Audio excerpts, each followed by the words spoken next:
it is now 5 o'clock. I'm going to bring the Littleton Selectboard meeting to order with a pledge of allegiance, please. I pledge allegiance to the flag of the United States of America and to the republic for which it stands, one nation, under God, indivisible, with liberty and justice for all.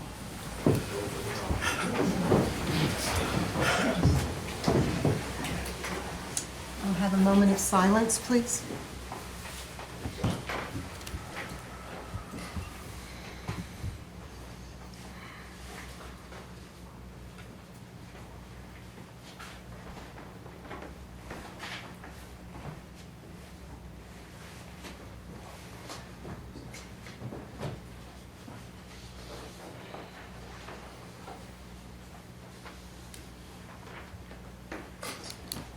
Thank you. Okay. First thing on the agenda is a public hearing for the emergency expenditure for the sewer wastewater treatment plant NPDES compliance. And we start that hearing at 5:01.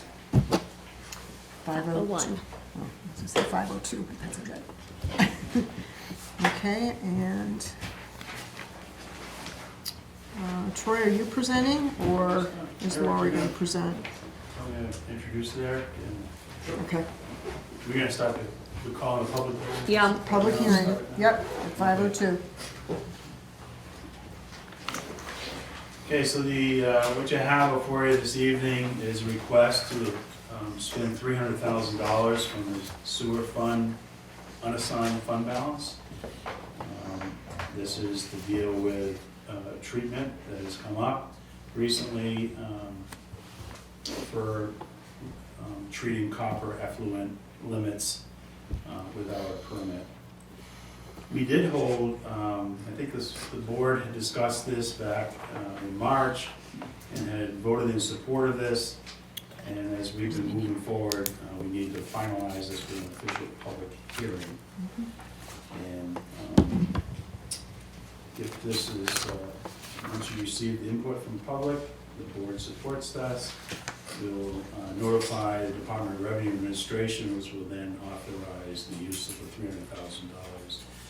And I would ask our director, Eric Oliver, if he could just step forward and explain a little bit about what it is that we're spending down at the treatment facility to address these copper issues.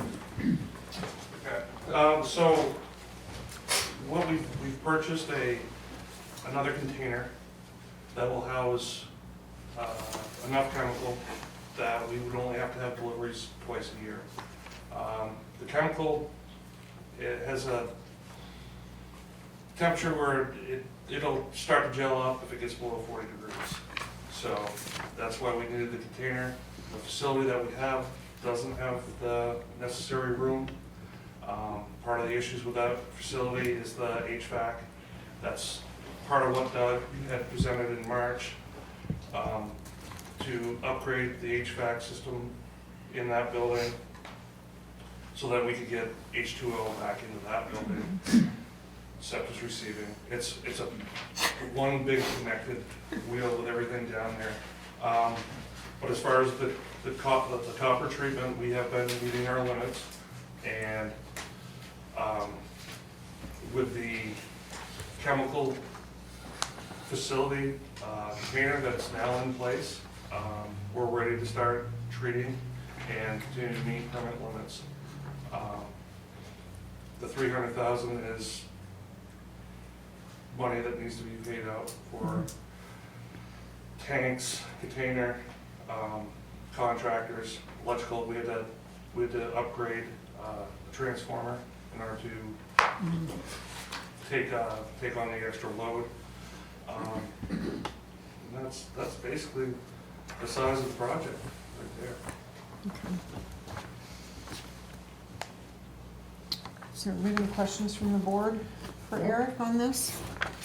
No? Any questions from anyone in the audience? Don't you put this 300,000 in one article? You asking money for the settlement, right? For the town. It was already approved Yeah. out, it was approved out of the sewer fund balance Yeah, that we already had. It does not have to go to warrant. it doesn't have to go to. No. It was approved March 25th. It was my first meeting, I remember. It's still a lot of money, you know. Yeah, Yeah, but it's out of the sewer Just to fund try to balance. remember you got it. It's, yeah. right, Okay. but it's out of the sewer fund balance. So it's not, there's no tax impact at all, okay? Thank you. And if I may, the only reason the board's voting on this is because it's an emergency action, which is permitted by state law. Right. So if it had been some type of planned routine work, then yes, you would As have. far as I know, even if it's a state law, but every money that come out of the fund, the town's fund, which is a tax money, any which way you turn it, it's still gotta be approved by the taxpayer. But according to the chair of it, she said that already was approved. That doesn't mean, you know, I think you know, the truth. But everything that comes out from the town, everything from A to Z, it's always our money, tax money. And which sometimes we gotta, you know, we gotta give me the approval and stuff like that, but it's just.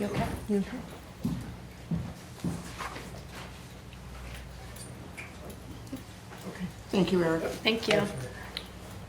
We're just gonna sign this tonight, too? Yes, Okay. yes, and the letter was written, but it is NPDES, we discovered. Okay. So we'll leave that open. We have to leave that open. Yeah, we'll leave that open for a bit. Second public hearing is the U.S. Department of Justice, DEA, 2024-83 agreement, and that will be brought up by the Chief of Police, Paul, please. Are you gonna open a separate? Opening it up as a public hearing at what time? 507? 5:07.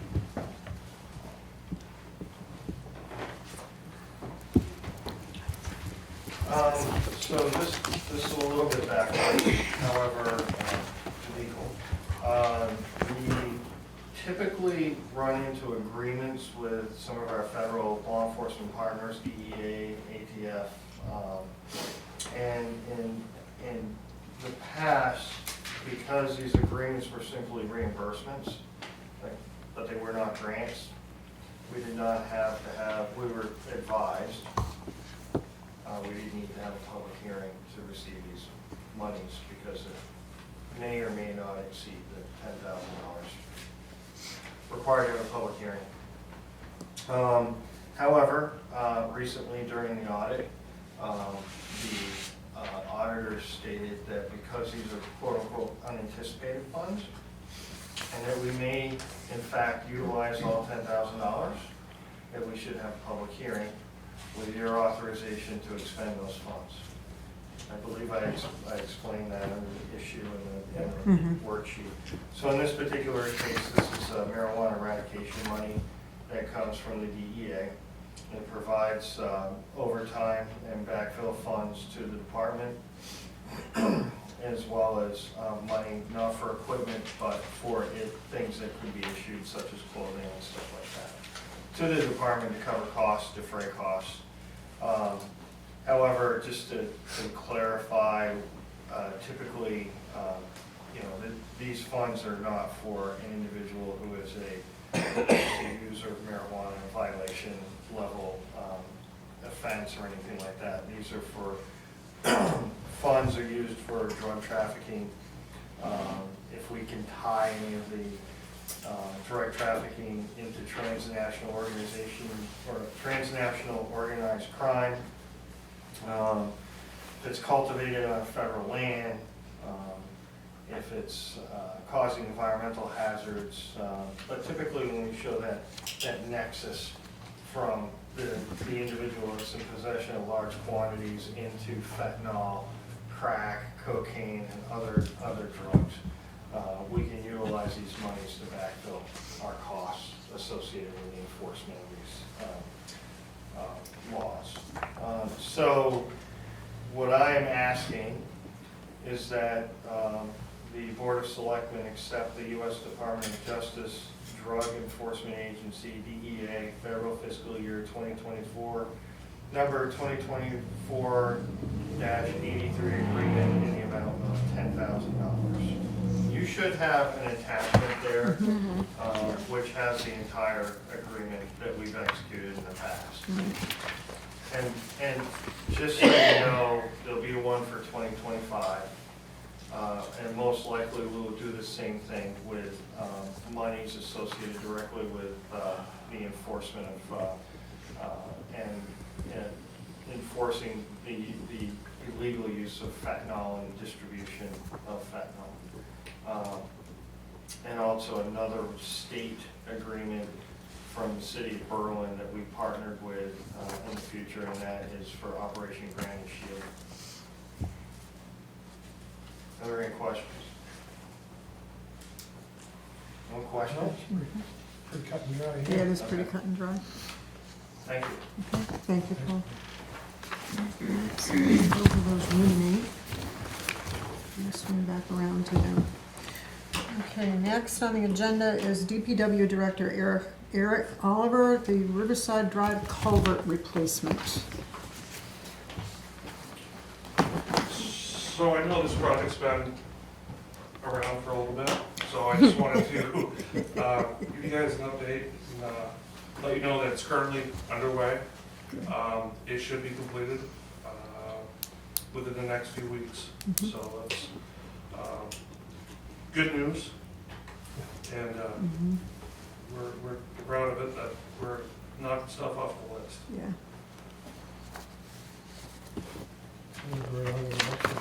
He's got you have three different projects. We have 3 different And then- projects going. So, here's another project that,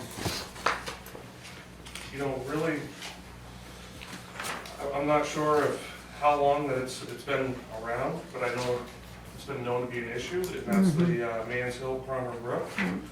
It's a major artery into the town.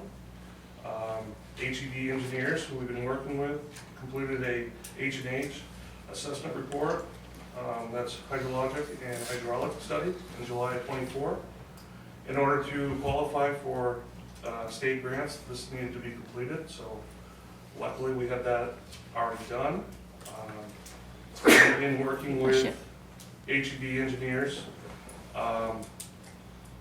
Chris, he made it known that there was $3 million of project funding available through the state, and they had no applicants. It's a 75-25 grant. The project estimated for Palmer Brook is $1.9 million. So we would need approximately $485,000 for a match. But that would give us almost $1.5 million of state money. So it's a good project. We met the October 11th deadline, and as far as I know, we're the only application. So our fingers are crossed. Eric, they do a box culvert there? What's that? They do a box culvert there? Yes. Okay. Good. Is that, can that also be delivered to FEMA because of the storm we had this summer? Or this is completely different Yes, than what this is happened? different. Okay. So there was documented damage to that prior to the storms. Right. So But the storm didn't help. this is where we really went after this grant, Yeah. because we thought that was Yeah, the better avenue. okay, Just on the list. yeah. And I'll move on to The last one? the last one, is some more exciting news. So the Cottage Street project, that's been around for quite a while. The bidding closed on that the second time this year, on October 18th, and we did have 2 bidders. So we're moving forward with validating the bids, and in the next week or 2, we'll be awarding that out. And that's scheduled for 2025 to be completed. So, If you're done. I have a quick question. Yeah. Why is there such a discrepancy in the two quotes? Is that pretty common? I mean, it's kind of a huge discrepancy. so it could be the contractor's work schedule, Okay. and if they have to maybe put something back, they put a bigger price tag on it. Okay. Or the reason the engineers are going through the bid is to make sure that everything's met with what it needs to be, Yeah. and it's not overages. Okay. So, but that's common. That happens. There's no Yeah. difference in the bid, so. Yeah, it's a big Yes. difference. Yeah. Yes. And the first one, the first one fits, right into the budget lines that we were looking at, Mhm. that we have. So, and I will say, if the higher one, that can be negotiated as well. So It could they're end up really lower. not, they're Yeah. both good bids. Yeah. Yeah. Okay. At least we got a bid. Yeah. It's Or not- two this time, because there was no bids last There time, was right? no That's bids. why it ended up not happening for a Yeah, long that's why we time. had another a bid proposal Yeah. this year. So this would mean work for next summer, spring and summer, Correct. fall. Cool. And if we had those, it'd be another year. Yeah, no, I'm glad it's gonna get done, because as you know, Cottage Street sidewalks are a big topic. People talk about it a lot. They're in rough shape. rough shape. So, and that's not all we have going on at Public Works, but I just thought those three projects would be Yeah. nice to update everybody. Thank you. Yeah, that is great. Thank you. Eric. Thanks, Eric. May I ask a question of DPW real quick? Yeah. Just on Cottage Street, there was mention this summer of a crosswalk going from, by the co-op. And it actually was mentioned by the interim town manager this summer in one of the newspaper articles, but that hasn't happened. Is there a plan to put a crosswalk? It's part of this project. Oh, it is, okay, cool, I just wanted to. Okay. Yeah, it's so It's part of this needed. project. Okay, awesome, thank you so much. Yep. It is now 3:17. We will close the public portion. Can we do it for both, or do we do one No. at a time? The first one? Yeah, we'll do public portion of the sewer wastewater treatment plant emergency expense for NPDES requirements for copper effluent limits. So I will entertain a motion. Just to close the public hearing for that? Close the public hearing. Wait, 1 second. Need a motion to approve first, right? Do we need to approve it, or just say that we're, You can Closing close the and hearing signing it. first, and then accept. Okay. and then accept The hearing has motion. been closed. And we need to vote to sign the attached letter to the DRA. okay, I make a motion that we're going to sign this letter and send it to the DRA. Do I have a second? Yeah, I'll second All that. right, all in favor? Aye. Aye. Okay. The other one's 5 minutes behind, so we have to wait for that one. Yep. Okay. So next on the agenda, the minutes for September 23rd. I think we got December. Oh, sorry, I missed one. December rest your overnight camping ordinance. Be aware that you may be interrupted to close the second hearing. But you'll get to keep going then. Okay? All right, thanks. All right. Good evening, everyone. My name is December Rust. I'm an outdoor resident here in Littleton.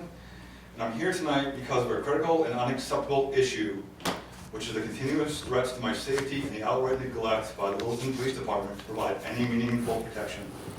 I plan to address Chapter 26 and its implications, but recent events demand that I shift my focus to the repeated attacks on my home and the dangerous lack of response from those entrusted with our safety.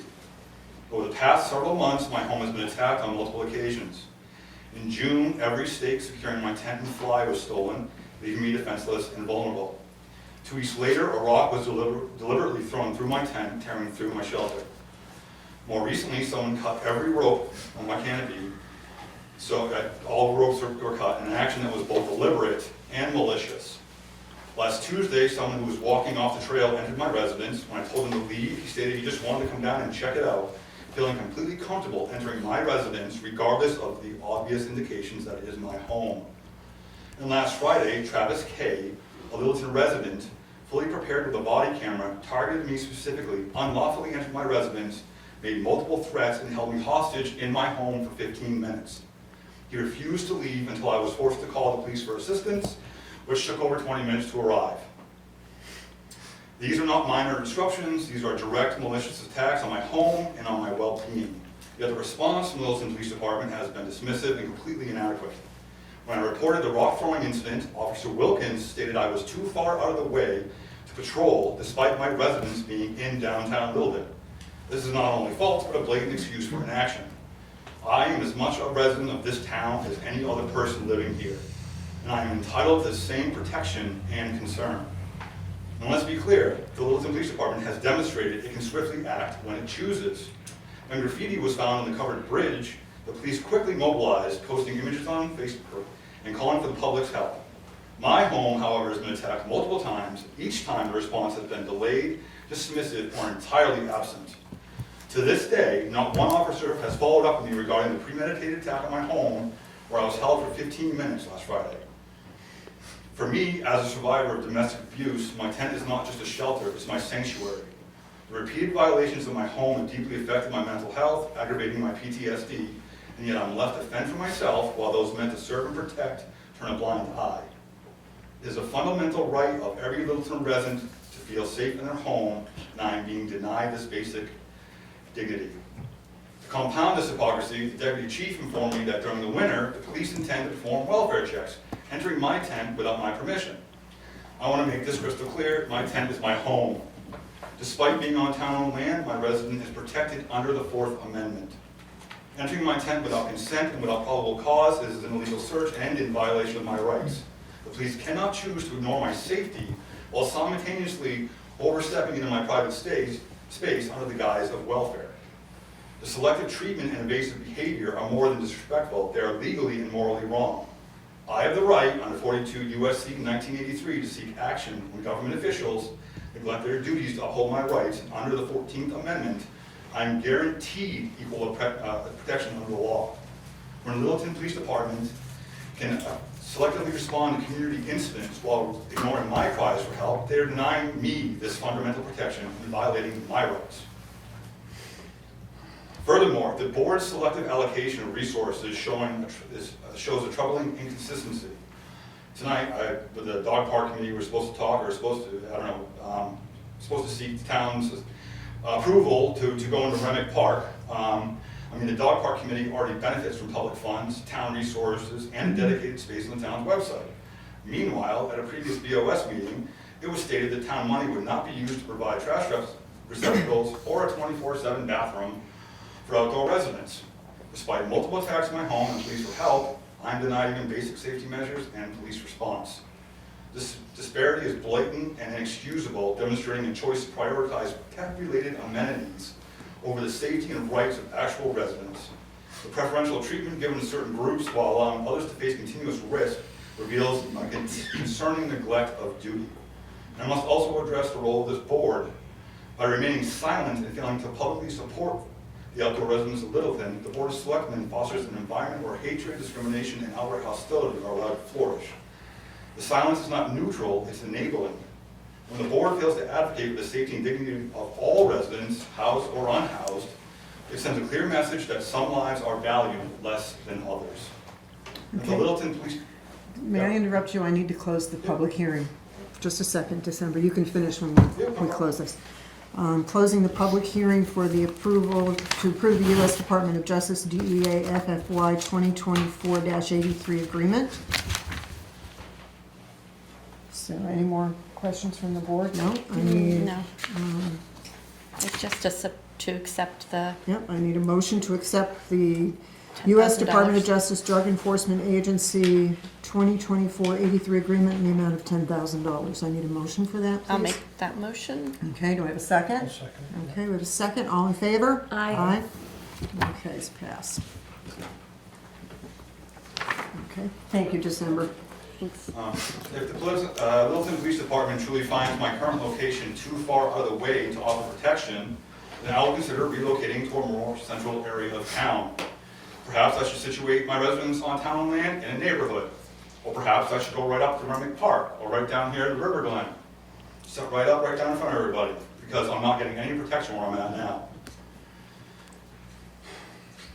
I also want to remind the board that each member has an individual responsibility to protect all residents. Under that same 42 USC 1983, I can and will seek legal action against individuals whose actions or inactions deny my rights as a resident of this town. This includes holding every board member and the town manager personally accountable should this deliberate neglect continue.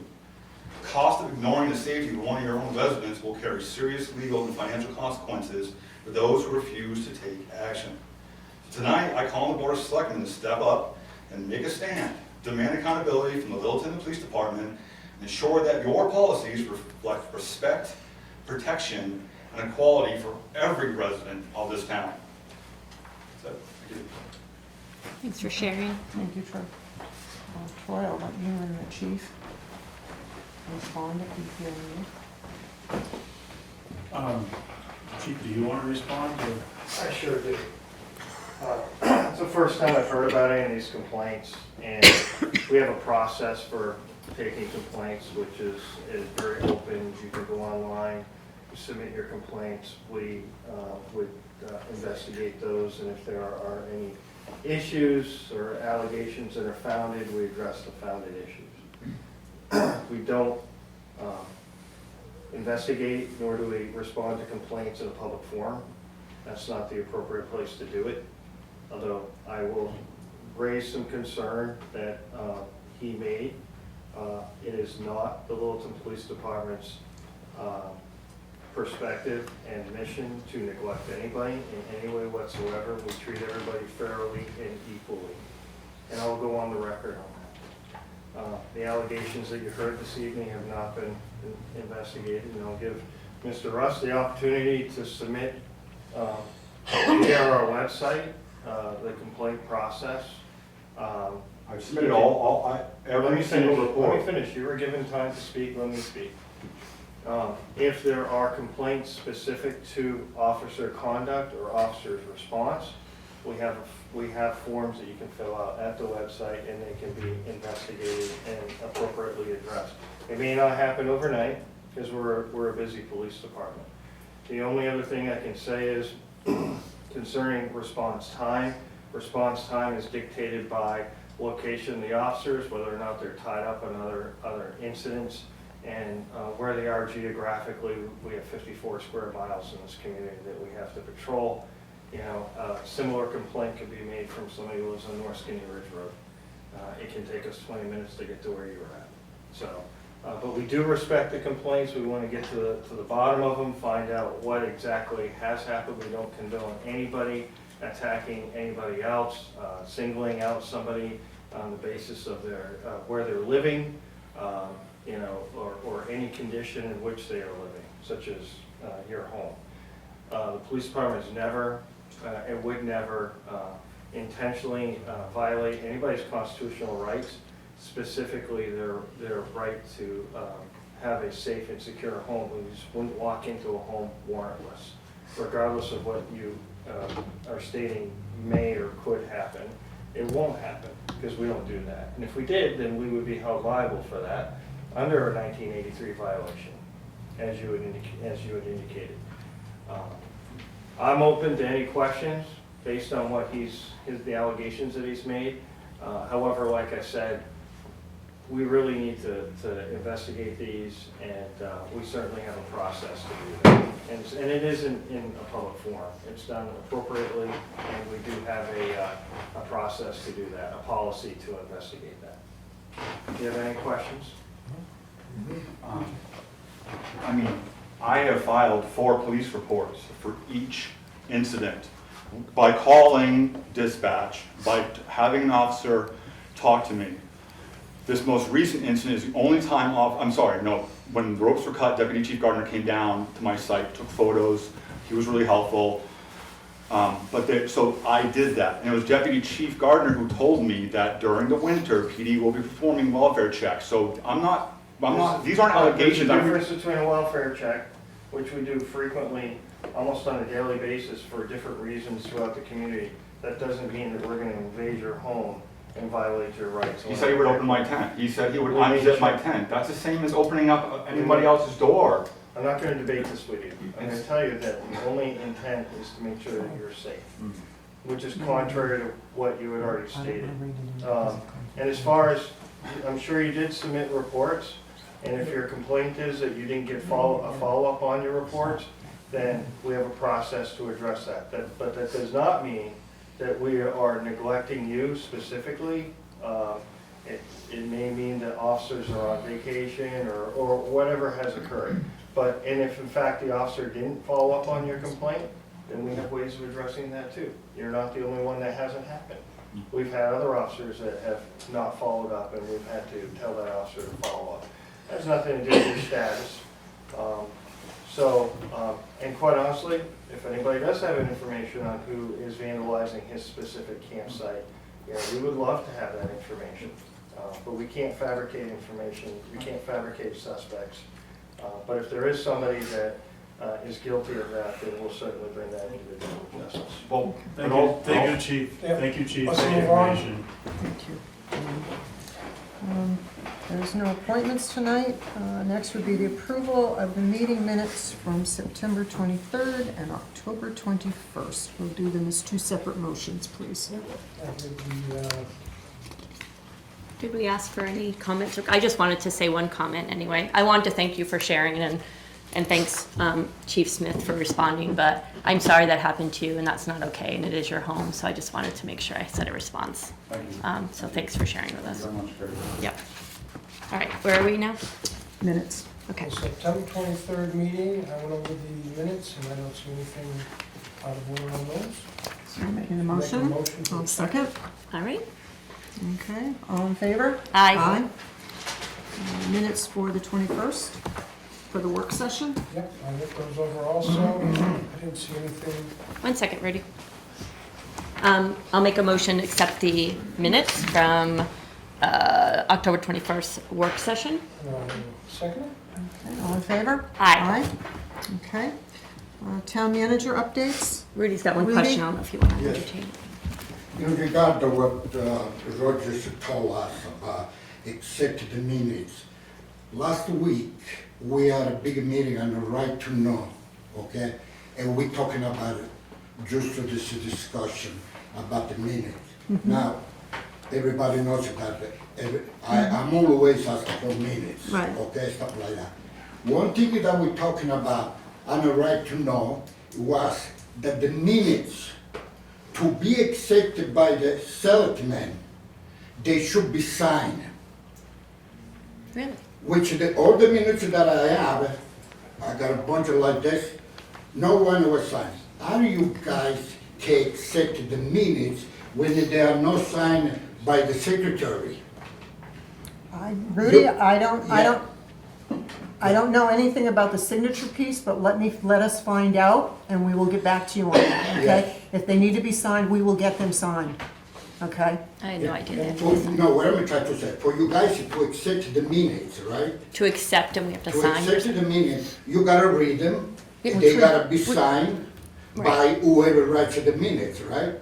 Or not, on the wrong. I'll have We to don't find know. that out. We don't know that, so we need to So- find it out, and then we will get back to you. We'll research. We got a we'll very research. smart town manager already, he can come up with You the know, minutes. we've read the minutes Thank you. and discussed them in a public meeting Yeah. and accepted them. It's all on record. Right. It's all on record.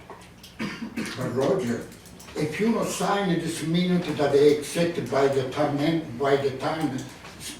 selectman, how do you know if they are the right minutes? How do you know if she misses something? How do you know if they?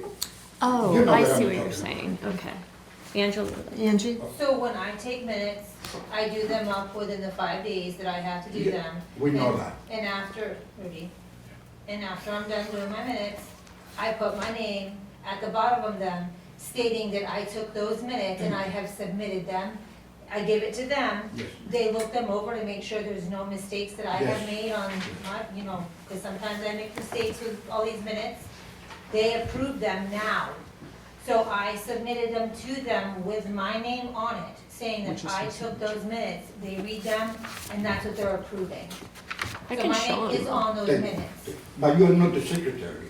Well, You she's are, I'm right now. stepping in as the secretary right now because the other one is then out. from now on, they're gonna be done by the New Hampshire laws. with Which the they signature. are. I do them within the 5 days and my name is All right. on the bottom of those. And Thank they're you. posted. You're welcome. Thank you, guys. Thanks, Rudy. Okay, town manager updates. Okay. You have the financial report first, right? Yep. All right, per RSA 37:6, town manager is required to provide a monthly update financial report of the status of the general fund budget to the select board. Pleased to report that as of September 30th, 2024, total general fund expenditures are 7.5% under budget. All The right. current year-to-date budget report, which I provided to you, should have departments at 25% or more, which indicates that they are under budget. And if any departments have a report that's less than 25%, it's an indication the budget is overexpended. So, as I stated, the overall summary is that we are 7.5% under budget. We've met with all of our department heads, and we'll meet again tomorrow. I have not had any reports that we have any emergencies, unplanned expenditures, so at this point in time, we are still thinking that we're gonna come in within our budget, no concerns. Great. So it's a good financial position to be in at this time. Good, thank you. Yes, thanks. And we need to thank Paul also for continuing to back up Troy and to guide him through the position as our new town manager. Paul has been an incredible asset, and I'm very thankful for that. Okay. It says other. Yes, and I believe this is the other. Okay, the only other thing is, just wanted to point out that our tax rate was set, and we are in the process right now of working with our mailing agent. The tax bills should be mailed out by October 31st, and they will be due on Halloween. December the 6th. So, Happy Right. Halloween, Merry everyone. Christmas. Tax bill on Merry its way. Christmas. Merry Christmas. For December. And we have a budget meeting this week on Wednesday night, 5 PM, right here in this Public. room. Right. Don't forget to vote. Election day is coming very quickly, November 5th. That's Ready from tomorrow. all I have to report. Okay. We've, some under old business, we have a North Country Solid Waste Landfill proposal. A little bit of history on that.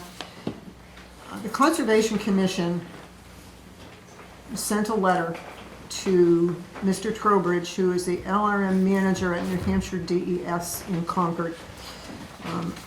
To be very honest with you, I do not remember when I read it into record, but I did read it into record over the last several months. First meeting of April, I Thank want to you. say it was Thank my you. second meeting, yeah, somewhere in there. I've gone back and I've done a little bit of research, and in 2021, we had a warrant article that was passed by a vote of 758 yes to 264 no, in opposition of a new landfill in the North Country. The 758 supported that opposition, the 264 did not support it. So with that research, we have written a letter that's going to go to Philip Trowbridge at New Hampshire DES, and I am going to have Carrie write it. I do also want to say, when I read the Conservation Commission's letter, the Conservation Commission has I don't want to say a broad spectrum, but their primary focus is on keeping the environment safe, keeping it as pristine as we possibly can with whatever development we have in the area. They've been very active with the river, with any of the cleanup. You also work on the cleanup, am I correct, in the spring? In your own way, yeah. They're a commission that is appointed by the Board of Selectmen, and we support them 100%. So in that in that spirit of supporting of the commission, we have written a letter that will be sent to New Hampshire DES, and I'm going to allow Carrie to read it, please. Okay, so it's to Mr. Philip Trowbridge, and it's Wetlands Permit Application RSA 482A NHDES file number 2023-03259. Subject is Douglas Drive, Dalton, tax map 406, lot 4062. Dear Mr. Trowbridge, the Littleton, New Hampshire Select Board is in full support of the Littleton Conservation Commission's letter dated March 15th, 2024, stating their opposition to the granting of a permit for the purpose of a landfill at the above Dalton location. We support the Commission's work and opinion on the matter, and we request that their findings and thoughts be considered during the DES review for the permit application. Sincerely, Littleton Select Board, Littleton, New Hampshire Select Board. So yeah, we want to be able to send this letter. Many other towns did beyond Dalton and surrounding towns. And just want them to know that the majority of people in 2021, by quite a bit, spoke up. So it's not an individual voice. We're trying to represent the people that voted. And so we need to take a motion to actually say we're going to send this letter, correct? Troy? That's correct. Yes. All right, I make a motion that we're going to change the date on this letter, though, because it says June, because we Yeah. started then. Change the date and send this letter off to Mr. Philip Trowbridge, who's the manager at NHDES. Okay, I will second that motion. All in favor? Aye. All opposed? So, Okay, Okay, so 2-0 to 1. thank you for your letters, your work. All right, next on the agenda, we have new business. Chief Miller, you have 2 items here, the ARPA and the antique and Bertha. Yes, thank you. A bit of housekeeping in front of you with that ARPA request. We're just, coming to the end of the ARPA process, and there were several grants the board had authorized under ARPA that had just small amounts of money left, and I'll read through them for the benefit of the group here. Fire department ventilators had $139.43. Power DMS had $4 remaining. Laryngoscopes had $138.47 remaining, and the boat had $273.53 remaining. That would bring, with our undesignated ARPA balance, the total to $6,187.49. And Chief Smith had come forward a couple months ago and asked if there were any ARPA funds available to support adding command console to the police department cruisers during a couple of drills that we were at. Specifically one at LRH. It was determined that the police department would be better, could manage these incidents better with this type of system. It basically sits in the back of the hatchback. We have them in the fire department vehicles, and a board slides out, and you have a process to document and organize. And so what I'd like to ask the board is essentially we have already established an ARPA account for police department cruisers, which had a very small balance in it, and to take the $6,187.49 and to place it into the police cruiser ARPA fund previously established in order for us to go ahead and purchase those for the police department cruisers. There's one other piece that will come with it. It's called an RSM, a remote service mic, and that is a microphone that allows you to be within visual contact of the police cruiser and communicate over the mobile radio inside the police cruiser as opposed to the portable radios we have. There's a number of areas in town we don't have radio coverage with portables, and so this is an extension of the vehicle radio, and that will be included in that as well.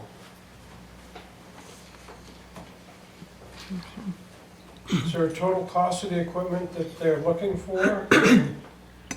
So the $6,187.49 is just a partial payment. No, that They'll would. cover it? Cover it all? Oh, Yeah. I had to negotiate with them a little bit, Okay. but I said, that's what we got. did some bartering? Take it or leave it. Okay, so there's two motions you need on this. Um, One to authorize the Yes. closing of the ARPA fund grant accounts, and Yep. then the other to authorize the 6,100. in return, the balances to the general upper balance, and then the second one to authorize the expenditure, Okay, or the addition of those funds to that account for those purposes. okay. Makes sense to me. Have any questions? And I spelled out what to say right on the form. Yes, you in have. quotes. Yes, you have. I love that, You gotta thank make you. sure it's compliant. All right, Anybody else? any questions? Do you have any questions? Makes sense to me. So I can make a motion to authorize $6,187 for. First one, Oh, first one, shoot. first one. This one See, up I here. was not even paying attention. This one up here. Yes, got it. I make a motion to authorize the closing of the ARPA grant account and balance move to the general ARPA account. And I can do the and, or do we have to do a separate motion? Let's do a separate motion. Okay, I'll so- second. Okay. I'll second. Okay, all in favor? Aye. And then the Okay, next second one one. is to authorize $6,187.49 to be placed into the 41-4130-06-014 police cruisers ARPA fund previously established for the purpose of purchasing equipment for Littleton police cruisers. How'd I do? I'll second that. Good. All in favor? Aye. Okay. Made it legal, all those numbers. Thank you. Yep. Sue, would you give that to Angie, please? Linda, did you second that one or did Roger? No, Roger seconded it. You can keep, I'm gonna forward her electronic copies. Thank you. All right, you're up again. Here I am. Miss Bertha. So, I just, This is Bertha. for many, many years, yeah, that's a good point to bring that, thank you. I did not bring it. For many, many years, That's the really town cool. owned this antique fire engine named Bertha. I asked one of our most senior members, Bill O'Toole, how did it obtain this name, and if he doesn't know, and if he doesn't know, I don't know that we'll ever know. But the town owned this apparatus for many years. Brand new. Quite brand new. Really? Wow. It was the first 1,000 per Yeah. gallon minute pumper in the state of New Hampshire back in the 30s. 1931. And somewhere around 2000, the town sold the fire engine to Eureka Hose Company for $1 with the idea that it would be overhauled. And some work was done to it. It did fall into disrepair. And maybe 4 years ago, Eureka Hose sold the truck to a former interim fire chief here, David Hogan, who had come after Chief Mercieri had retired and worked for MRI. He took the project on as a labor of love. He started as a mechanic in the fire department and worked his way up to fire chief. And so he has painstakingly restored the fire engine. And it's ready for its next step. And so what we've started to do through Eureka Hose, which is a not-for-profit organization here in Littleton that is in support of the community and the fire services, we've begun fundraising for the purchase of it back. What Chief Houghton had said basically is he was only interested in covering the cost of repairs. He didn't have all the figures put together, but he thought it'd be around $40,000 when we spoke to him a couple weeks ago. Just for perspective, before he stepped forward with the offer, I reached out to just one person that did fire truck restoration work and sent them a picture, and they said no less than $100,000. That was more than 4 years ago. And so $40,000 is, given all the inflation that's occurred, a pretty good deal. And so what we'd like to do is seek the board's approval for Eureka Hose and the town manager to sit down together to develop a public-private partnership for the ownership, operation, and maintenance of Bertha. And so that we can bring it here home to Littleton and either have it on display or have it available for civic events, so on and so forth. So that's it. What we would do is we work through with Eureka Hose and the town manager what that partnership would look like, and then obviously bring it back for approval. But on its feet, it kind of would look, just so you kind of know what Pass it. you're getting into, where the town would own the apparatus, and Eureka Hose Pass it. would fundraise, the town would own and most likely store the apparatus, and Eureka Hose would continue to fundraise to support the operation of the truck. Okay. Has Eureka Hose already fundraised quite a bit, or it was starting kind of from We're just scratch? starting, we have a Starting from raffle scratch. going on right now, Okay. if you're Yeah. so inclined. Yeah, Stop yeah. by the firehouse and buy some tickets for either wood, oil, or pellets, now that you've asked. Okay. I have a pellet Weird, stove. I have a pellet Hey, I'll stove, take too. a pallet of pellets you can win, a whole, Yeah, pallet of from them, yeah. Harris? From Harris Energy. Okay. Good, Cool. the good hardwood pellets, Yeah. right? They're I'm great. sure. The I top of the haven't- line hardwood pellets? Are they good pellets, Bill? They're good pellets. Yeah. All right, Bill says they're good. I honestly didn't even look at them. I figured they're good. And so, yeah, we're just kind of looking for some direction. If that's a concept the board would support. Yeah, I think then it's we'll really begin cool. to work Yeah. through the details about how that all. Dick Alberini's gonna want it for for museum now. Museum, Yeah. I don't know if it'll fit down there, but, Yeah, I mean, it's really, we're just tremendously fortunate to Yeah. be in a situation like this for the cost of Yeah. that restoration. yeah, it's He's really gone back, cool. he's found the original photo from the factory, and there's a section of hose that kind of looks like it's not supported correctly, and it came from the factory that way, and he was gonna fix it, so he's like, nope, it stays that way. Leave it. It's just the way it was designed, even though the OCD and a lot of us would straighten it out. Yeah, Is it Yeah. drivable? Yep, wow. he said, It could be like at parades and so stuff, it'd I be, guess. it'd be, For parades and available for whatever. parades Yeah. and civic events and. Can I drive it in the parade, please? I know how to drive stick. What, no? Started. I thought that was one of the bonuses of being on the select. All board. right, if long as Roger's supervising you. Maybe I need to supervise we won't him. allow it. We have a kind of joke in the industry when you have to write a dear chief letter is when you've damaged something. Oh, You may want to break out those skills. The engine ends up in the Amoosak River. I'm a pretty good driver. Yeah, FYI. this has been in It's the cool. works. I know Eureka Hose has been wanting, I know I've wanted to bring it back here, and I know Roger has. It's part of Littleton history, and I just, I just think that is so super cool. Why was it called Eureka Hose? Was that why was our first? $20 a packet. Where- I think there's 5. Bill, do you know where Eureka Hose came from? The Why was name? it called that? Originally, Eureka Hose #1 ran the fire service in Littleton. And then the town decided to take it over. Nearest I can figure it's close to 75, 80 years ago. Okay. They took it over and made it Littleton Fire Department. Oh, Because they okay. didn't have any control. And, But has Eureka Hose been in as a nonprofit since then, or just recently? for a long time. For a long time, yeah. I think like 87 was when it became. Okay. So the fire service started in Littleton in 1829 Whoa. with Eureka Hose, so. That is so cool. we've been going at it You're since coming then. up on 200 years here in a few Oh, years. yeah. Oh, good we have point. got to plan something big for That that sounds one. like a cake for sure. Sounds like I'll be driving Bertha that day. Be ready. Couple dozen cupcakes from Jack and Finn's too, Oh, Okay, Lord. So you're All right. looking for a motion? Do you need a motion? I'm just looking for direction, I think- basically.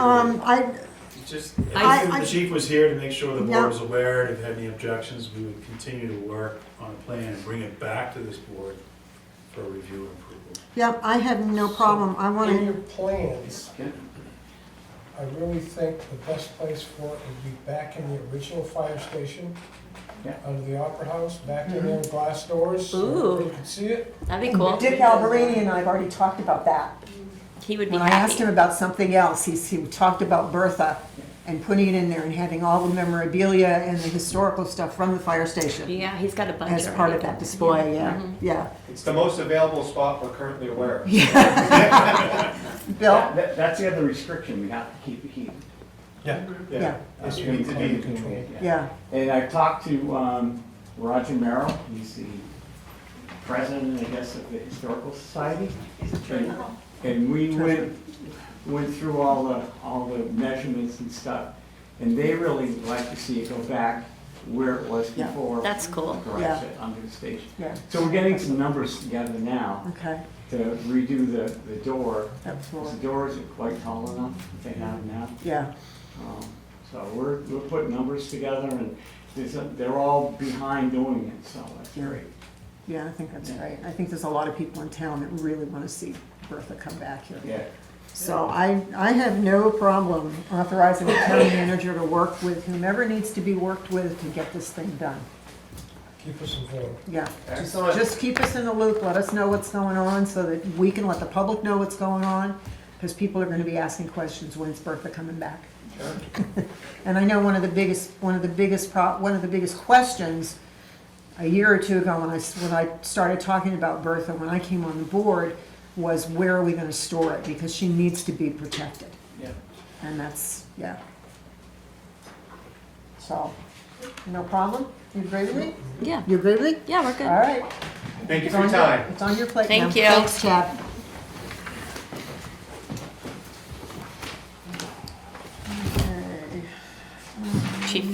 Chief Smith, Oh, the disposable property Present. policy. you're up. I provided you with another cover sheet concerning the disposable town-owned disposable property policy. And this is in reference to when we auction off our patrol vehicle. We currently have a 2016 Ford Explorer, police interceptor. It's going to be up for auction. But we'd like to try something a little bit unique, as I provided you the background summary. The police department currently utilizes a website called propertyroom.com to dispose of evidence, seized property, and other items, unclaimed, lost, and found property in our evidence room. It's an online public auction, which meets the legal obligations set forth by the state when we auction off property. Additionally, the department has used this site for over a decade to dispose of town-owned property defined as disposable property, which were obsolete, damaged, unusable, or in excessive need. Previous disposals have been in compliance with municipal policy and state RSA. Law enforcement agencies are required to auction seized, found, unclaimed personal property at public auction. PropertyRoom.com has been the leading police auction website for over 20 years. It lists about 4,400 law enforcement agencies and municipal clients, and has over 2.2 million registered bidders. The police department would like to utilize this site to auction off a surplus 2016 Ford Interceptor. It's the white old parking enforcement vehicle we had. Currently, the department follows municipal policy to auction surplus vehicles, and by following policy, we generally only receive about 5 bids, and I did some research. The last 6 vehicles, the highest we got on one of the vehicles was $3,538. And the one before that was for a 2013 Ford Explorer. 2014 Taurus was $3,261. Those were auctioned in 2021, and that's when used vehicles were at their Oh, yeah, because there weren't any, You right? could sell your used vehicle back to a dealership and maybe roll out with a brand new one with the money you just made on your used one. About that time frame. It's not like that anymore. Pre-COVID, I think the highest we got on a bid was a 2007 Dodge Charger. We received a bid in 2016 for that, and we got $1,889. And that was with a Hemi engine, you know, and everybody wanted that.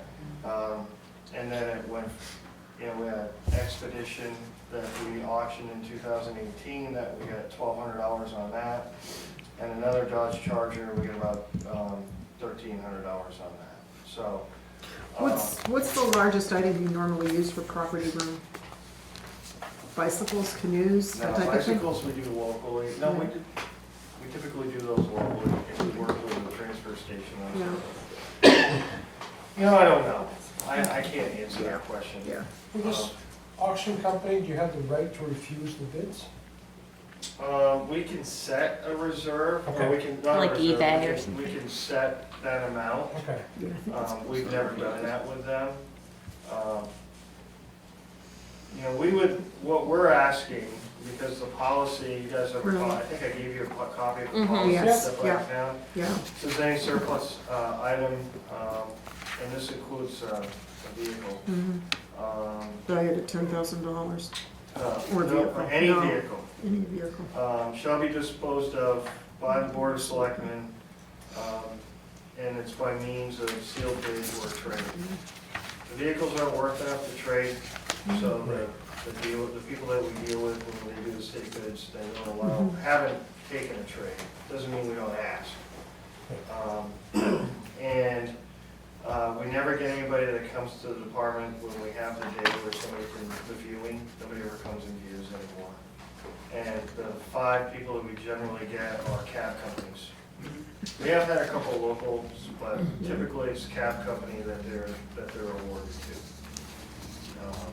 So what we would do is we'd be looking for your permission to authorize the Littleton Police Department to sell a surplus vehicle, the 2016 Police Interceptor, through a one-time online public auction at propertyroom.com. If it works well and you like it, are you gonna start doing that? Is this like your tester? It's a test. And then if you like it, maybe start doing it forever? We'll come back to you and say, hey, Change the we'd like to policy. modify policy. Okay. I definitely think it's worth trying to do it online. You'll get more bids and stuff. So I would like to, or wait, do you have questions? I didn't mean to make a motion. Okay. Or you have questions? Do you want to go ahead and make a motion? Unless Roger, do you look like do you have a question brewing? No, I'm still just contemplating on the, you know, I hate to see a 2016 vehicle go for $600. They could do you could do a low end though, a So- minimum. We could set a minimum. Yeah. Set a minimum on it would be, Yeah. yeah. Yeah. Yep. Yeah, I'm okay, I'm set with questions, I guess. Okay. Yeah. So Sounds entertain a good. motion? Yeah, I'll make a motion, give the Littleton Police Department authority to utilize propertyroom.com to auction surplus vehicle, the 2016 Ford. Police Interceptor. Yep. Do I have to read that whole bit? I don't think so, but. One-time public auction on propertyroom.com. I didn't read it all. There you go. We'll get it for Oh, you. so that's it? Okay, and any other questions? No. No? Okay, all in favor? Aye. Thank you. Yep. Troy. Yes.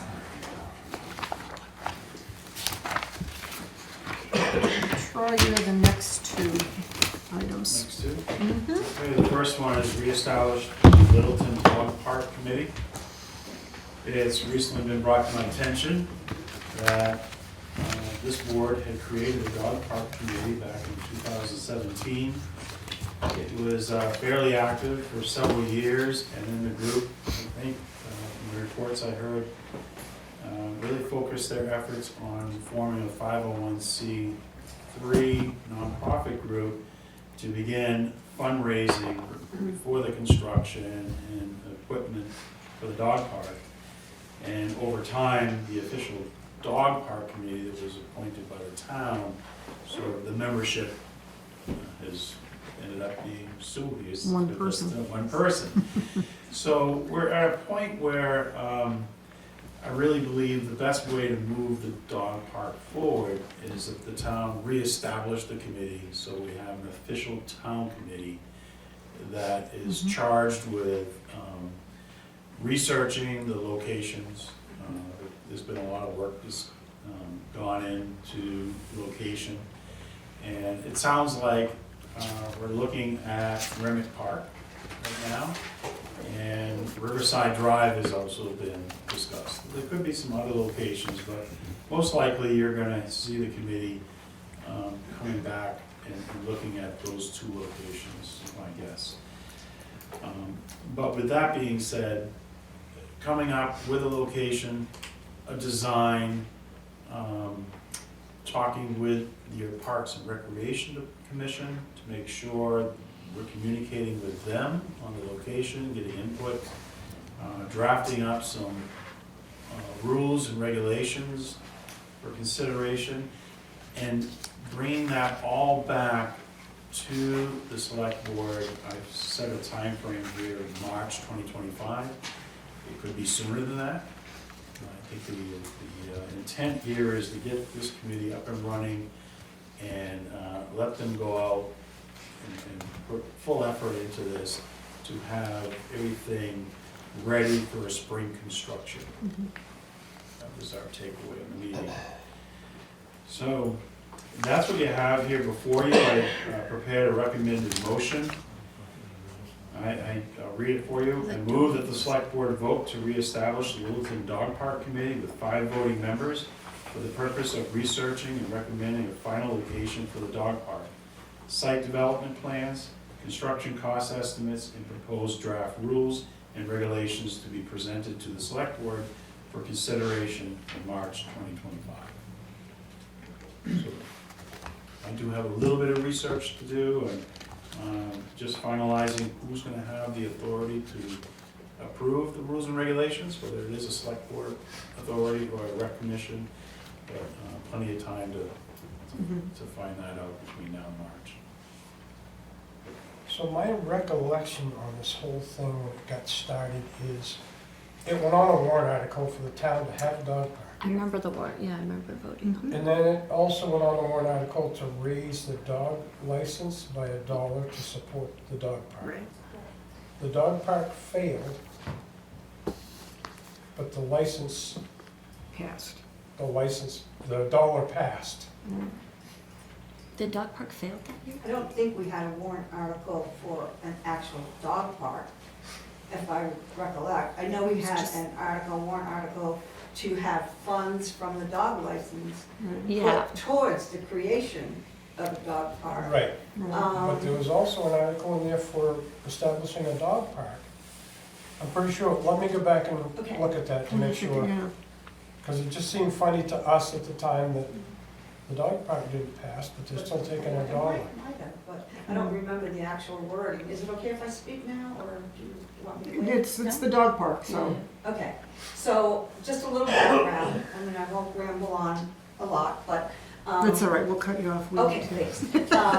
In 2017, as you said, I was asked to chair and recruit people to join the Littleton Dog Park Committee.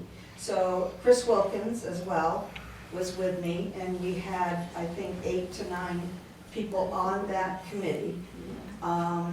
We did research, we did cost, we looked for land, we put bids on land of our own money that we've raised. We didn't ask the taxpayers to provide any funds for us. We did do events where we set up tables, we sold t-shirts, we sold dog scarves, we sold anything related to dogs. Okay, We but sold raise you need to money. differentiate between the I'm still original, talking about the committee. Okay. I'm still talking about the the committee. Littleton Committee, Yeah. not the nonprofit. Not the nonprofit. Okay. So, and I at that time, and the committee was working with Andrew Dorset, town manager at the time, to find land. We thought we had a couple pieces of land that belonged to the town, but it turned out that we couldn't have that land. So, by and by, several people got frustrated and left the committee because we weren't moving at all. So it was decided that we would develop a 501c3 to try to raise funds and try to do it ourselves without asking taxpayers for more money. So the end result of that, as of right now, we've raised a substantial amount of money for the dog park. Just by our own funds, we could create a dog park right now. We've already, and this is a question that I have. I don't understand why we want another committee to duplicate the same things that we've already done for 7 years. I mean, I have 3 binders of information on land, on rules, on regulations, on what kind of material needs to go down. I mean, why do we want to put another committee in this line of, we've got the park commissions, we've got the park director, we've got Friends of Remick Park, and now we're gonna have another committee besides our board involved in this. It just seems like it's gonna drag out. They're gonna duplicate everything that we've already done. We have all the information. We know what it's gonna cost to do a fence. We know what it's gonna cost to do the material, the surface material. We've researched material that will be less maintenance for the park and rec department. We feel that we've done the research already. And I just don't see the need for another bureaucratic committee. I just don't see the need for it. I think we already have a well-established committee. I mean, we can change, we'll still be a 501c3 because that's how we're fundraising. But we can change our name instead of Friends, we can change our name to Friends of Littleton Remick Dog Park, just as you have a Friends of Remick Park. They're a 501c3. They raise money for things that are needed within the park. They go to the park director, who then goes to the commissioners, who then go to town manager, and then go to the select board. At least that's the way I think it works. And so we've already done so much work on this. And I think that we don't need another committee. That's my opinion, and I think that's the opinion of many of us on our board. And some of those people were on the committee by the town that was established. I mean, if it's to work with the town manager directly, I've been the chairman of the Town of Littleton Committee, and I'm the chairman of the board, the 501c3 board. So, I mean, I can honestly tell you, we have worked very, very hard on this. I mean, we all have a passion for this. This spot at Remick Park, it's above the ball field, above the parking area at the top. It used to be, I think, the pump track up there. There's still more clearing that we could do that would make a good dog park. I mean, we're not gonna find an acre of land within the town of Littleton. We're just not. We have, We just don't have yeah. we don't have, I mean, we put bids on land out on Route 18, but we can't compete with people like Presby. I mean, we put a bid on money that we had, and it was like a joke, really, but if we could go on town land, we're covered by town insurance. We have enough volunteers that will help take care of that dog park. We have over 800 people on our Facebook page supporting for this dog park. As I said, we originally were commissioned to do a survey to see what the thoughts were of the community for a dog park. And we got an overwhelming positive response. Okay. Yes. We had a meeting, and you were part of that I meeting. was. And we had a discussion about this. And I think with what we struggled with is the separation of a nonprofit group in this town that's out there fundraising for a future dog park. But what's Whether that dog park is town property, Right. town managed and town run, or it's gonna be a nonprofit group that has its own land and run 100% by the nonprofit group. If we're gonna come forward and utilize town property, it was my idea that, because all this research has been done, that we just have a town committee, quickly pulls together all the research and the facts, Okay. communicates with town staff, communicates with the Parks and Recreation Commission. Which we have Before, done. before this board is asked to take action on allowing the park, because there's 2 ways this can happen. The nonprofit group could come forward and say, we want to build a park on a section of Granite Park. Everyone, Parks and Rec, everyone's on board with this. It's gonna be operated, built, constructed by our 501c3. We're gonna run it. And, you know, that would be almost like a 100-year lease, or there'd be some type of an agreement, a legal agreement between the 501c3 and the town to allow you to come in, construct, manage, and operate a dog park. My takeaway was that this is going to be a town-owned facility, like an ice skating rink, baseball diamond, basketball court.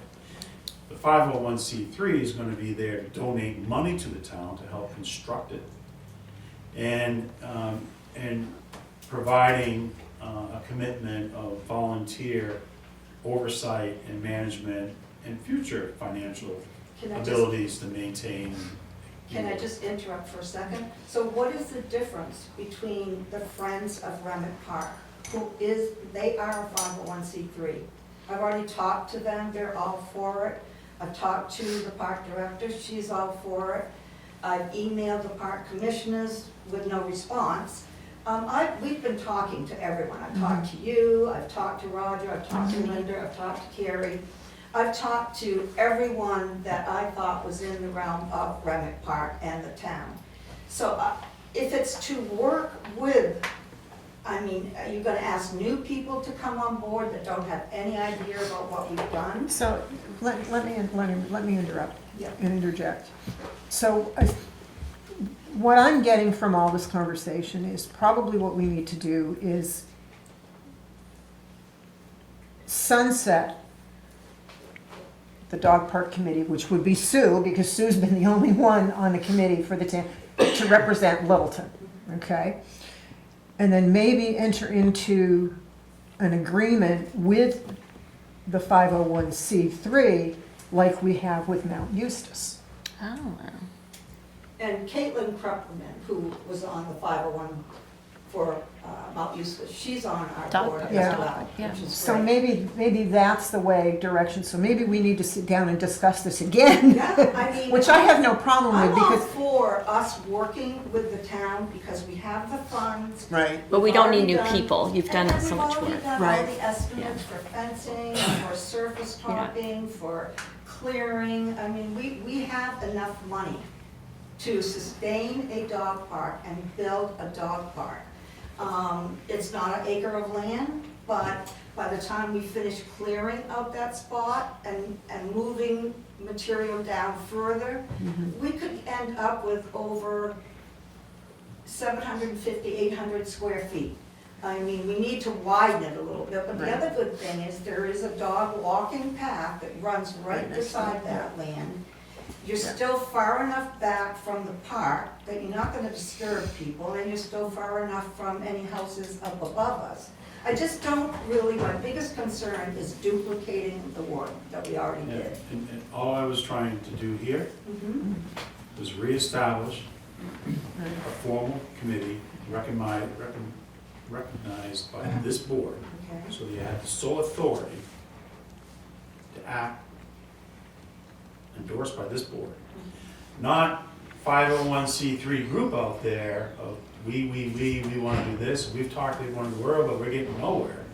Because you're a separate entity, you're not part of the town. I know that you're all residents and taxpayers here in town, you're all after, but that's the difference. And I was just trying to formalize Right. this. But I thought your wording was, you said that I they, think- this new people would go and do research, Paul, did you have something you wanted to which say? we've already done. So- I do, and this is a little bit frustrating because I have to support Troy on this, is that there is a formal process for municipal property. Right, I If a understand. 501c3 folds, there is no Right. way to take care of whatever they've created. Yeah, right. It should be a municipally managed and owned piece of whatever we decide on.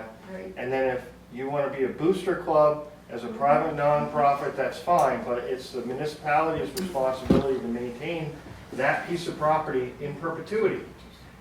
A 501c3 does not have that same obligation. We have an obligation to the citizens to make sure what happens to that piece of property in 10 years, 50 years, Right. 100 years. We made that clear. Right. Now, I understand that you guys did all the work, Right, but we don't possess any of that at the town office. and I'm Okay, happy to well, share. let me finish. it So the all. agreement was that we would reestablish the committee, and within a very short period of time, that information would then be re-provided to the board so that they could make an educated decision, because that's what they're elected to do, Exactly. to give direction on what to do with that park. And I believe the board has a responsibility to oversee that. This is a different board And I back when agree Chris with that. Wilkins was there. So I support where the manager was going with this initially. That was a decision that we made in that meeting. And we appreciate all the work that a private nonprofit 501c3 did. And just like in Remick Park, they don't run the park. No. The Friends of the Park don't. But we're But if not, they need a bench, they may donate a bench. we're Or not if they need a intending to fundraiser. run the dog park. Okay, That's not our intent. Our Right. intent is to I understand what your build the intent dog is. park, give the money, pay the contractors.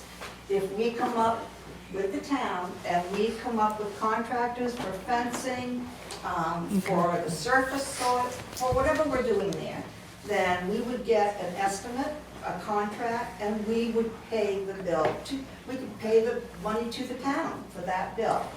What I would Okay. envision happening was You on the town committee would come up with a comprehensive plan presented to this board, accepted by this board, knowing fully well the staff has vetted it, that the Parks and Recreation Commission are in support of it, accept the plans, adopt the regulations, and I would recommend that the money be donated to the town. We have a public hearing, just like we did tonight, to accept the money.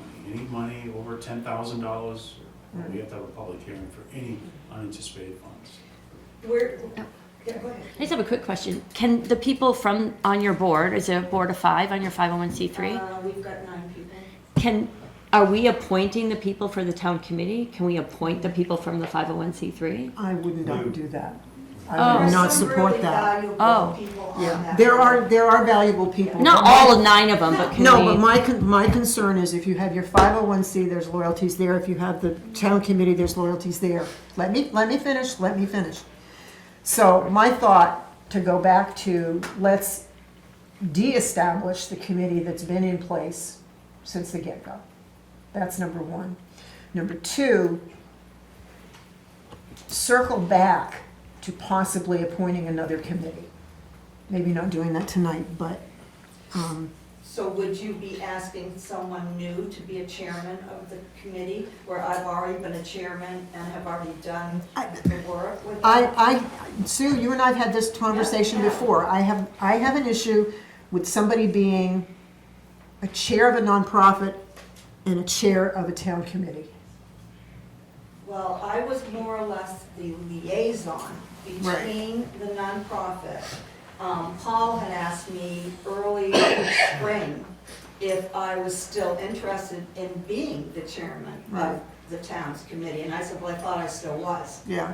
And, because I was never told that that committee was de-established. Okay, I think there's been some issues with the 401c in the past, so I think we need to circle back Yeah, I mean, and, there are 2 paths that this board can take.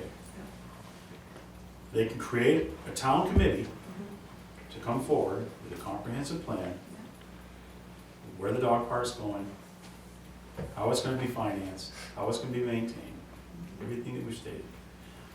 Or dissolve the committee and ask the 501c3, you would have to come forward, your group, your nonprofit group, Right. come forward, like any other nonprofit group, and ask permission to construct a dog park on town property Right. with the proper lease agreements or memorandums of understanding and insurance certificates Yeah. and all that. So those are the 2 paths. Right, so I want to work with the town. I want it to be a part of the Remick Park. I want it to be a town of Littleton dog park, not a 501c3 controlled dog park. I want it, it's under the town, it's on town land. But I just don't see the need to research, again, I could bring 3 binders, we could look through those Yeah. binders, I know you said you I wanted do to. want to, I do want to look at And you them, can look yes. at all the research that we have, all the land that we've looked at, the rules and regulations. So there's really no need to duplicate that with another committee, is what I'm saying. Why put all that, 7 years of time I've devoted, as well as others, to doing all of this work. Right. I'm happy to chair that committee if you want me to. Whether or not you want other people from the 501c3 to join, I know 3 people that would be more than willing to be on that, and they're very skilled and smart people. They're not gonna throw something together to just get a dog park.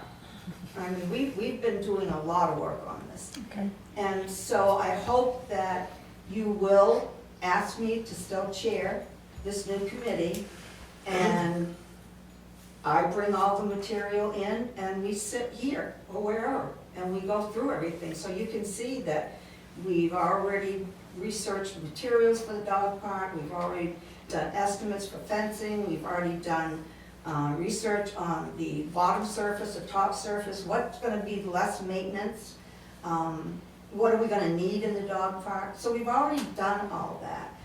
The main thing we need is just approval from the town to say, yes, you, the town of Littleton, can build a dog park there.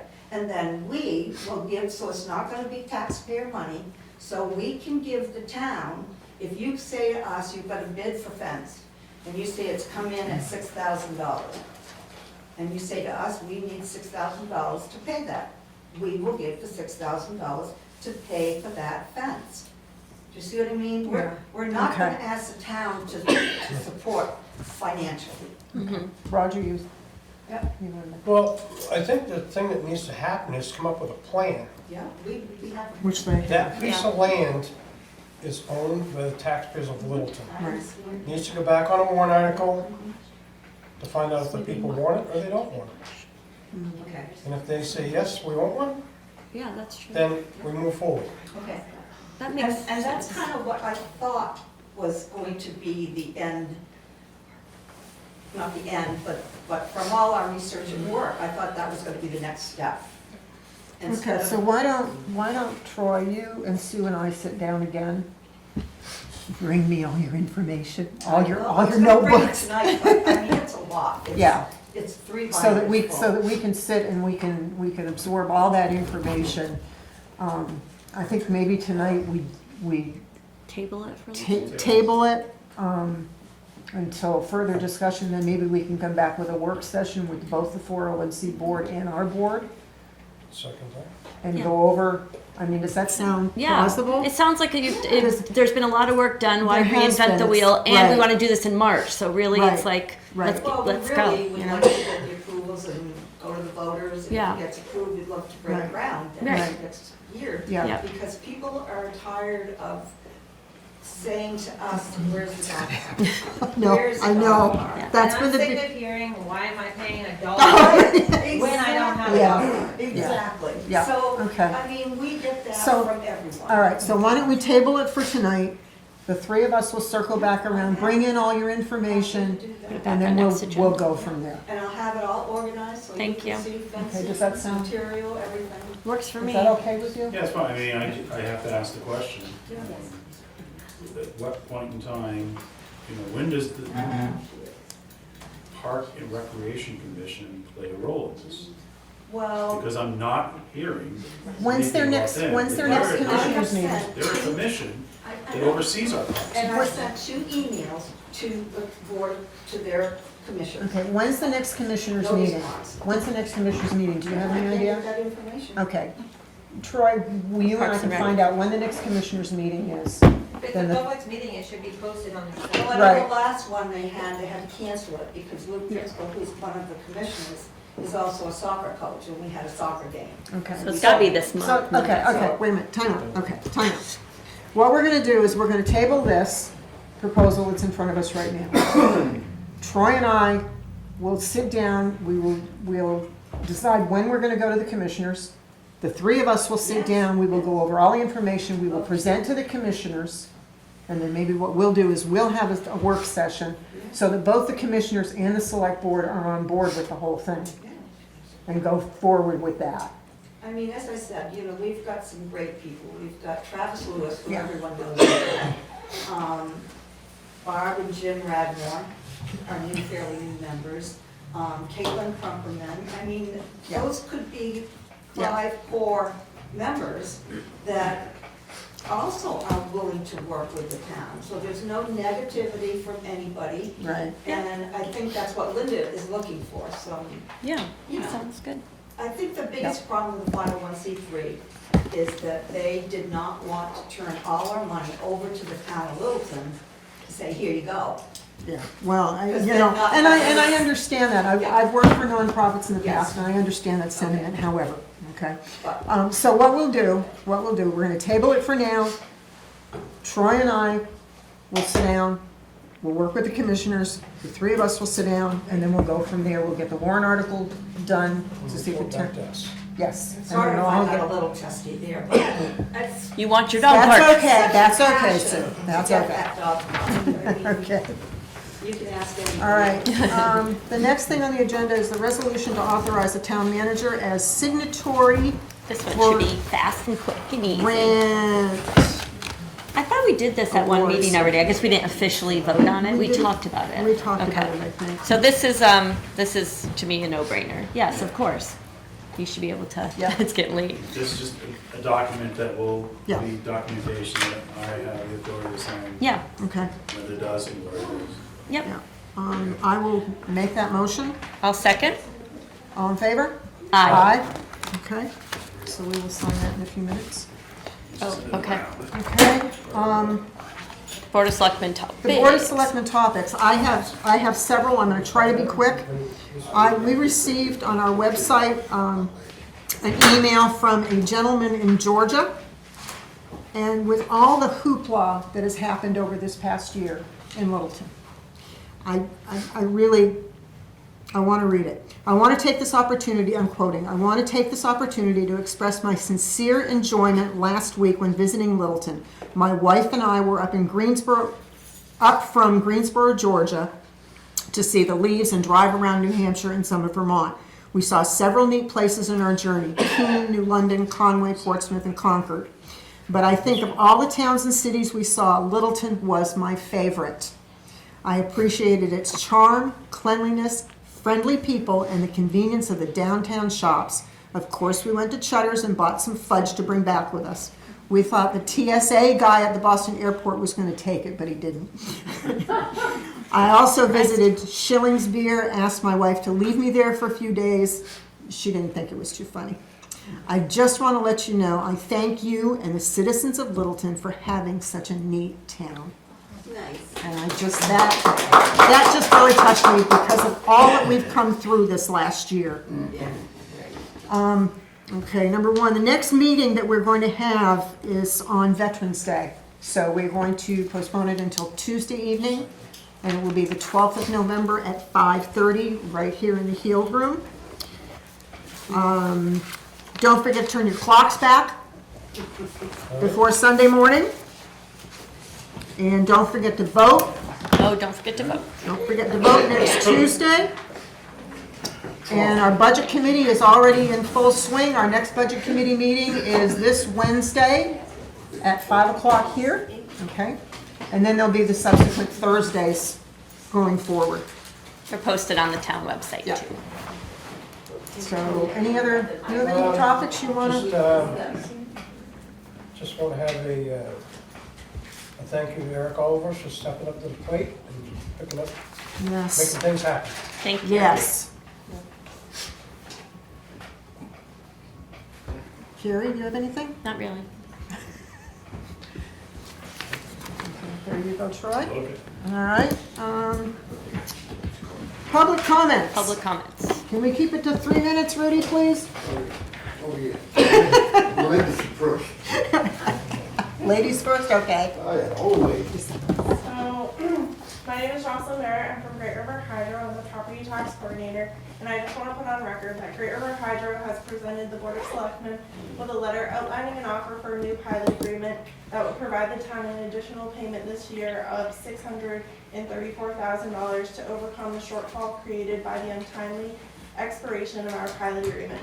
I've brought copies of the letter if anybody would like one, and we look forward to further discussions. Thank you. Thank you. Go ahead. My name's Kim Blaisdell. I live at 680 Lane in Littleton, and I had a problem with my sewer.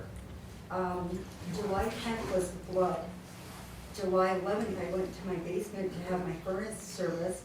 The man came and said, "You've got a backed up sewer." So I was told to contact Kevin Schofield. Kevin came, blew my line out. The bill was $610. Then I researched through my church to find an adequate contractor that would not rob me. Come to find out, it wasn't the flood. It was a business in town in Apthorpe that had grease in the main. And I went 4 weeks without a sewer. Oh. I went to the town's interim manager. Paul Smith was so gracious to turn my phone number over to Eric Oliver. 2 weeks additionally went by, never heard a word. Finally went down to the town a second time on almost 2 weeks later, on a Thursday, to find out that he had the day off. Went in again on Friday, met Wendy Muir from the outside of the office on audio visual. She said he had a day off in the dentist's office. And I'm trying to find out what I'm supposed to do to be able to get my sewer reestablished. My taxes are paid, I'm fully disabled, 66 years old, and I needed a contractor. So I got a call from Kevin Schofield, "Hey, Rod Marvin can take care of you on Monday." I said, "Fine, come and do it." Never was I told by Mr. Oliver that there was a trench permit bond. Then I was advised in a meeting with him, yes, in fact, there was 4 inches of grease in there. We had 10 witnesses visualize on a scope. Myself, Mr. Powers that is accompanying me tonight, and the 2 contractors with their 2 employees, and the neighbors, Hunter and Daniel Smith. And it's just been a series of communication breakdown. I got a letter that was written from the town manager on October 4th because I met with him with Mr. Powers. And then we waived the bond, when in fact I was never told there was one. Then it was waived $2,000 and the contractor told me it was $500. So I looked up in the ordinance after the fact, and when a business does this and disparages residents, it is their responsibility. And in the ordinances, it says they can be fined $10,000 a day per event. Well, And that wasn't done, which is okay. But one of the bills was paid for one of the contractors, and I feel the other contractor was not paid because he had the courage to write on the bill, it was grease. And 10 of us were present. We watched the scope, and the duty of care is that a municipality is not exempt to advise me what to do, not after the fact. So I want to present the letter and the invoice. I was advised by our town manager, who was very gracious, and sent me a letter. This is what they could do. They opened up the pavement in 2 places because of the way my building is situated. In the 60s, the sewer line ran out in back of my building. They capped that off, and they blew the line out a second time in the house. They told me, "Don't use your sewer," which I did not. I was like camping for 6 weeks and I'm disabled. I've had 38 surgeries. Then they had to open the pavement to get where it came out of the house, and it was grease, very obvious. And I photographed everything, and I lost everything in my basement. In fact, there's 2 signs sitting on my porch that got grease and toilet paper and liquid still on them. Then they blew the line up because the camera was so packed with grease and sewage. They went to the main, they discovered the grease, and he wrote it on the invoice. I gave the invoice. Eric Oliver was very honest and admitted there was grease, and yet the town manager wrote me a letter that it cannot be proven after I talked with Teresa Pack and Ted Deers that confirmed it with DEF, that there was a problem with a local business right in Apthorpe. So I'd like to present it to you and ask for reconsideration that they pay the additional $3,000 that they left me for, because the only thing I got new out of it was $385 worth of parts for a clean out that I wouldn't have needed, providing this business was fined. And I asked the manager more than once, why weren't they fined? Because that would have given the town a slush fund for me and my neighbor who has 4 children, that the grease was backed up in their washing machine, destroyed their children's clothes. Their bill was paid at 100%. So I have these documents, and if you have any further questions, I'd like to leave my name, address, the witness's name and address, and the people that were involved. Are those your only copies? I don't want to take your only copies. No, the town manager has the letter that he sent me. Okay. And We can get that. this is the second invoice that Mr. Marvin sent me, saying it's overdue, when in fact the town manager said they were gonna pay a portion of it, and to date, that has not even been done. Okay, we will get the letter that the town manager sent you. If you want to give us your contact information, Okay? and then we will work with Mr. The Oliver. other thing that I found really troubling, the letter was dated October 4th, and I never even got it in the mail until the 22nd of this month. I received it Saturday, and that didn't give me very much time to prepare. That's okay. As long as we have your contact information, and then we will circle back with Mr. Oliver and with the town He was manager. very honest, and I appreciate that. And the police Thank chief, you. who was an interim, was extremely honest and said to me that business got a separator and we solved the problem. But the problem further extenuated when I was affected and my neighbor, Mr. Smith. All right. And their bill was paid 100%. Okay, we will circle back, and then we will get back to you on Will you put that in writing for me, please, at your earliest convenience? I'd like to know what is going on We'll take in care a of it. timely fashion. I really appreciate all of you, and We thank can- you very much, Troy. We can probably sit and figure this out this week. Meeting. I want to thank you very, very much. Thanks for coming. Thank you. Yeah, we just find more information. Yeah. Thank you. Thank you. Definitely don't want to lose that. Okay, anybody else?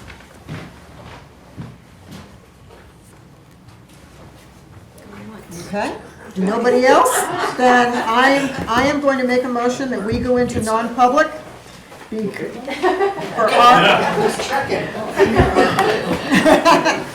for RSA 91A 32E. E is in Everett. I'll second.